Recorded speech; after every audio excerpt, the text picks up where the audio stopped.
Hello, folks. It's a few minutes after 1. Section 157.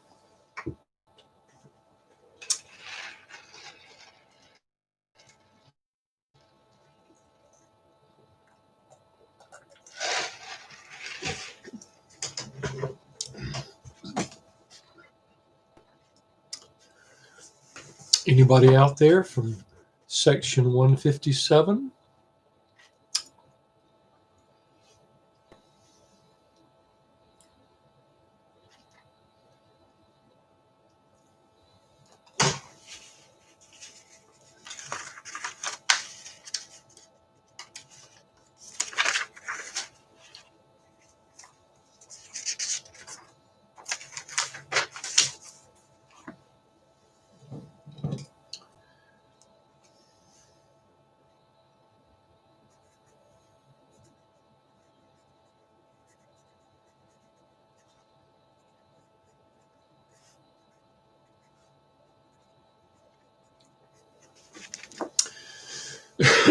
Nobody's out there?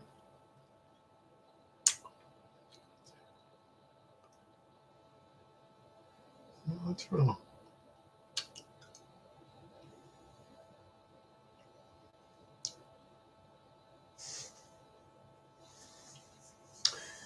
Well, apparently no students are out there. So I'm going to go ahead and teach. So the last thing we talked about, I believe, was the hydrogen bonds between water molecules, created sort of a web and gave it a little bit of density. That's why sometimes you can put a penny on top of the water and it will float, because it's like a web in there with those little hydrogen bonds. It gives the water a little bit of increased density. So anyway, that was about the last thing we talked about. So what we want to do now is look on page 41, and we're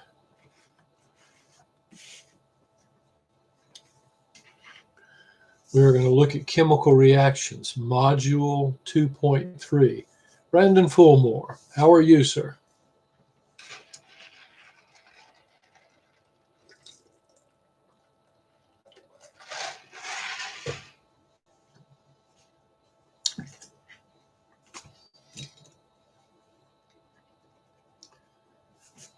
Can you hear me, Brandon?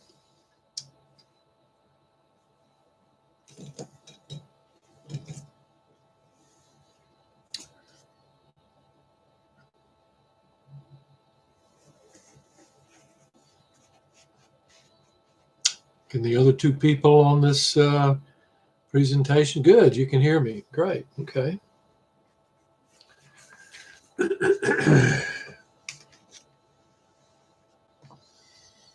All right, so we're on page 41 now. We finished up the last time with, like I said, looking at hydrogen bonds on page 40, 39, and 40. Good afternoon, Michelle. We're on page 41 of the textbook, and we're looking at, if you've got your document that I sent you, then we're covering some of what I sent you. I'm going to go over it a little bit with you, and if you have questions, you can certainly ask those questions. So we're on page 41. We're looking at module 2.3, and it's entitled Chemical Reactions. Now, you probably have heard that term before. You want to be able to define it. What is a chemical reaction? So you look down, as you look at the learning outcomes, remember to read those before you go into the chapter. It's going to give you sort of a binocular view of what you're looking for in terms of fulfilling the learning outcomes.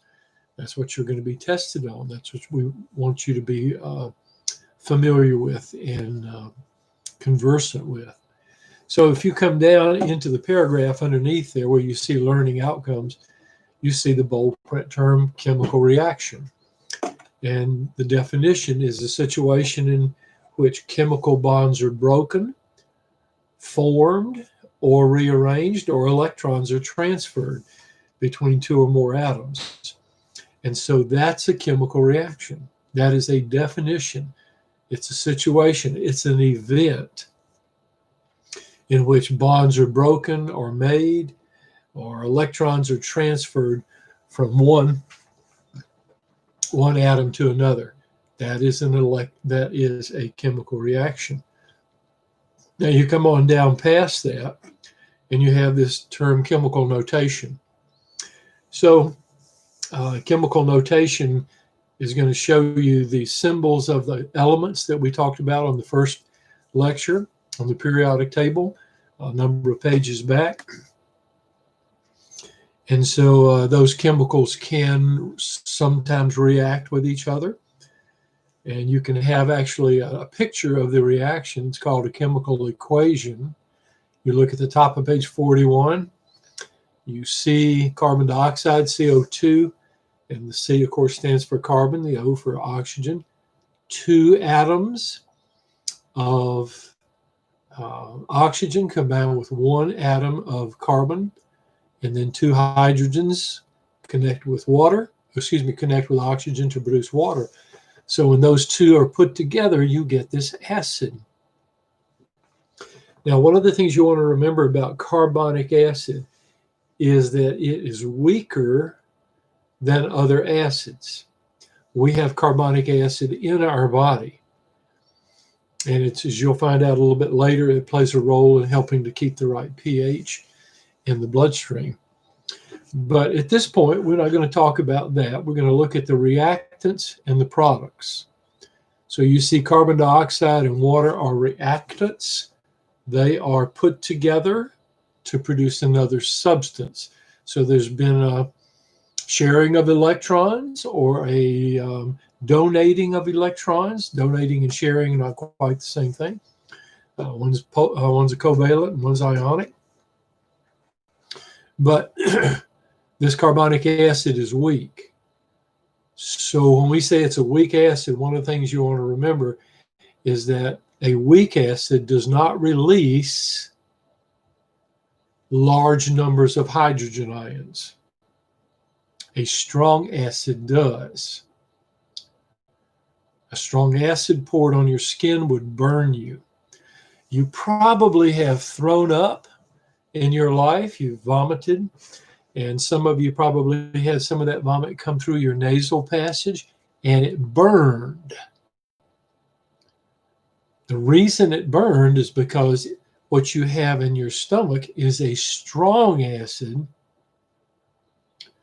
which releases a lot of hydrogen ions. And those hydrogen ions can, we would say, chemically burn tissue. We produce a lot of mucus in our stomach, and that protects us. But we can wear that away if we're not careful. The way we eat and how we make sure that we have something in our stomach. Some of the acid can actually burn through the mucus and create a problem. But here, we have two reactants, carbon dioxide and water. They are combined to produce carbonic acid. Now, as you look at between the water and the carbonic acid, you see there are a couple of arrows, and they're pointing in opposite directions. So what that tells you is that the reaction is reversible. Now, you and I have a lot of reversible reactions going on in our body. Every day that goes on in our body. One of the things that we do is we break something down, say like a starch, and we get the carbohydrates out of it, get the glucose out of it, and so forth. And then we break the glucose down and turn it into a compound called ATP, which we'll talk about a little bit later. ATP, you don't have to worry about the abbreviation now, but it's an energy molecule. So we can take ATP and we can break it down to go back into products, and the breakdown of that ATP releases a lot of energy, which we need. You guys are looking at me on the On the computer, you're listening, you may be taking some notes. All of that requires the expenditure of energy.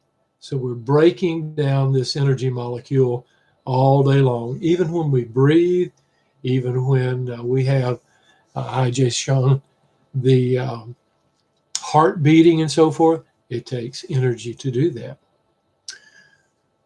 So you can see that we can have a reaction go to the right, we can have it come back. So a lot of reactions that we have are reversible. And so you want to be aware of that, because we break things down, but then we put them back together, then we break them down, turn them into other substances. Come back, as you come down that second column on 41, you see energy and chemical reactions.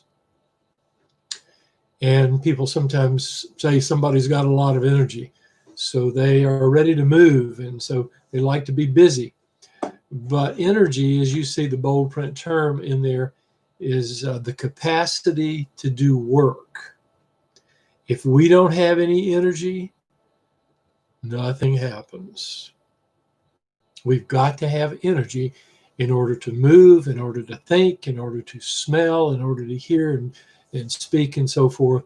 Without energy, we could say we're dead in the water. There's no energy to draw from to carry out processes that we take for granted all the time. So that's your definition of energy, the ability to do work.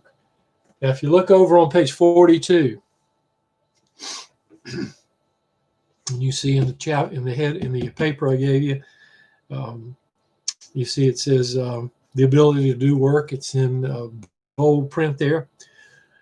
And we want to mention the three types of energy. That's not mentioned here in this handout. All you have to do is know the three types of energy: chemical, electrical, and mechanical.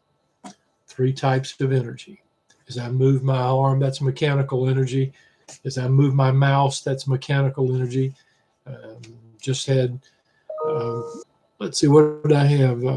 Chick-fil-A nuggets and some ranch dressing and a lemonade and some French fries. And so I'm putting things into my body that's going to require energy to break them down, but then I'm going to recombine them into other substances, like I mentioned, the ATP. So I've got a store of energy for a little while, but I will spend it during the day. You know, maybe I'll take a break and go for a walk or something like that. So on page 42, in the second column, there are a couple of reactions that I want you to be familiar with, just by terminology. We're not going to get into this very heavy. That gets into the heavier chemistry. So we're just touching a little bit on some of the material here. You see endergonic and exergonic reactions. These are still talking about chemical reactions. And endergonic means that you've got to put energy into the system in order to get something